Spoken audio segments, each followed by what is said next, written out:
I'm going to read this story for my granddaughter, for Lena, for Christmas for 2016 and for all future generations to come after I'm long gone someday. The book is called "Twas the Night Before Christmas," and it's by Clement C. Moore. 'Twas the night before Christmas, when all through the house not a creature was stirring, not even a mouse. The stockings were hung by the chimney with care, in hopes that St. Nicholas soon would be there. The children were nestled all snug in their beds, all visions of sugar plums danced in their heads. And Mama in her kerchief and I in my cap had just settled down for a long winter's nap. When out on the lawn there arose such a clatter, I sprang from my bed to see what was the matter. Away to the window I flew like a flash, tore open the shutters and threw up the sash.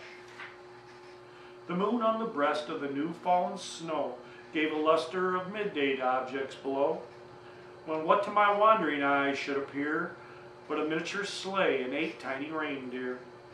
With a little old driver so lively and quick, I knew in a moment it must be St. Nick. More rapid than eagles his coursers they came, and he whistled and shouted and called them by name. Now Dasher, now Dancer, now Prancer and Vixen, on Comet, on Cupid, on Donder and Blitzen, to the top of the porch, to the top of the wall, now dash away, dash away, dash away all. As dry leaves that before the wild hurricane fly, when they meet with an obstacle mount to the sky, so up to the housetop the coursers they flew, with a sleigh full of toys and St. Nicholas too. And then in a twinkle I heard on the roof the prancing and pawing of each little hoof. As I drew in my head and was turning around, down the chimney St. Nicholas came with a bound. He was dressed all in fur from his head to his foot, and his children were all tarnished with ashes and soot. A bundle of toys he had flung on his back, and he looked like a peddler just opening his pack.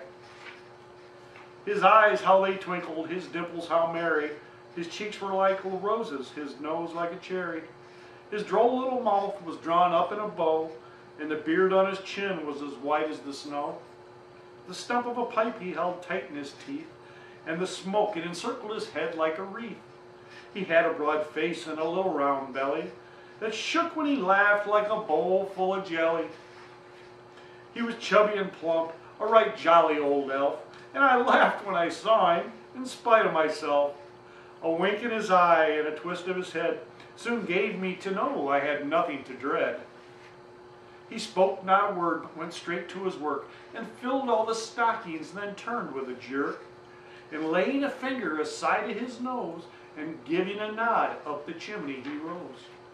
He sprang to his sleigh, to his team gave a whistle, and away they all flew like the down on a thistle. But I heard him exclaim as he drove out of sight, "Happy Christmas to all, and to all a good night."